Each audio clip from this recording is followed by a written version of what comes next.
Hey, I'm back for day 14 of my improving my communication skills on camera. And today's topic is about a challenge that I've overcome.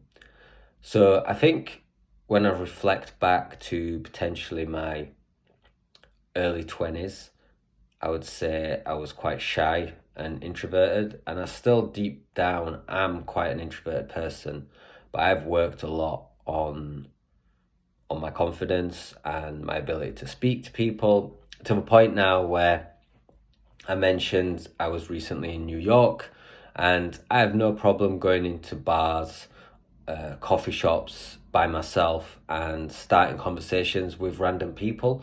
It wasn't always like that. That's something that I've had to grow into and develop over time.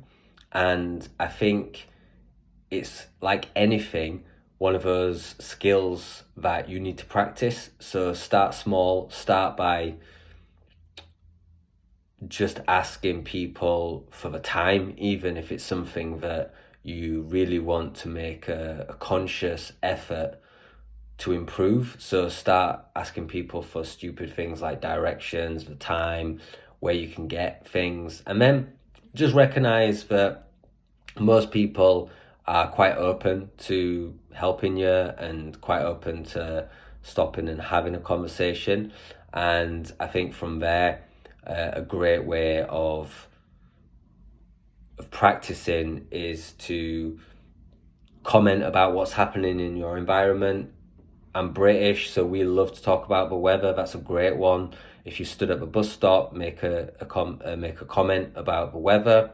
If you're somewhere in a coffee shop, out and about, in a queue, Brits, we love to queue. Again, make a comment about the weather and then continue to develop it from there. So you can then say, how's your day going? Or how's your day been so far?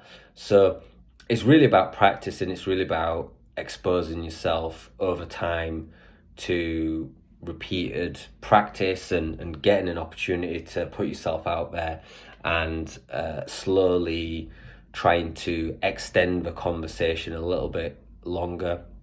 And then over time, as you get more comfortable, it just becomes almost like having a conversation with your friend where you don't have to think about it too much. It's just that initial leap, which can be a little bit daunting to begin with.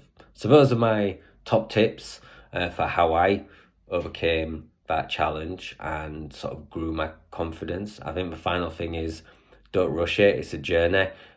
This sort of thing will take time to develop, and I've been doing it for quite a while.